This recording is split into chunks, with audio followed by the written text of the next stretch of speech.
यह कोई साधारण पेड़ नहीं है। सदियों से यह मौत और डर का गवाह रहा है। जो भी इसके पास गया वो कभी वापस नहीं आया। रात होते ही इस पेड़ से अजीब अजीब आवाजें आती थीं। कुछ कहते थे कि ये उन आत्माओं की चीखें थीं जो इस पेड़ के अंदर कैद थीं। गांव में कई कहानियां सुनी थीं, लेकिन राजू को यकीन नहीं था। वह खुद इस रहस्य को सुलझाना चाहता था, लेकिन उसने बहुत बड़ी भूल कर दी। जैसे ही राजू ने पेड़ को छुआ, उसकी उंगलियों में एक अजीब ठंडक दौड़ गई और फिर जमीन उसके पैरों के नीचे से फटने लगी। राजू ने भागने की कोशिश की, लेकिन किसी ने उसे पीछे से पकड़ लिया। पेड़ की शाखाएं जीवित होकर राजू को जकड़ लेती है। उसकी गर्दन पर कसते हुए निशान बन रहे हैं। उसकी चीखें गहरी रात में गूंजती हैं, लेकिन कोई उसे बचाने नहीं आता। राजू का शरीर अचानक पेड़ के अंदर समा जाता है। उसकी अंतिम चीख पूरे जंगल में गूंजती है।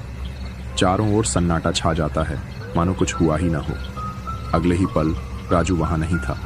बस एक सन्नाटा बचा था और पेड़ पहले की तरह शांत खड़ा था। सुबह का वक्त गांव वाले डरते डरते पेड़ के पास आते हैं। जमीन पर सिर्फ एक फटा हुआ, खून से सना हुआ शर्ट पड़ा है। उसके पास मिट्टी में एक अधजला खत और एक कटी हुई उंगली पड़ी है। गांव का एक बुजुर्ग कांपते हुए खत उठाता है। उसके जल चुके किनारों पर धुंधले अक्षरों में लिखा है, यहां मत आना, ये तुम्हें छोड़ेंगे नहीं। खत हाथ में लेते ही तेज हवा चलने लगती है और पेड़ की शाखाएं फिर से कांपने लगती हैं। आज भी अगर कोई इस पेड़ के पास जाता है तो उसे वहां से किसी के सिसकने की आवाज सुनाई देती है और कभी कभी एक परछाई उसके पीछे चलने लगती है।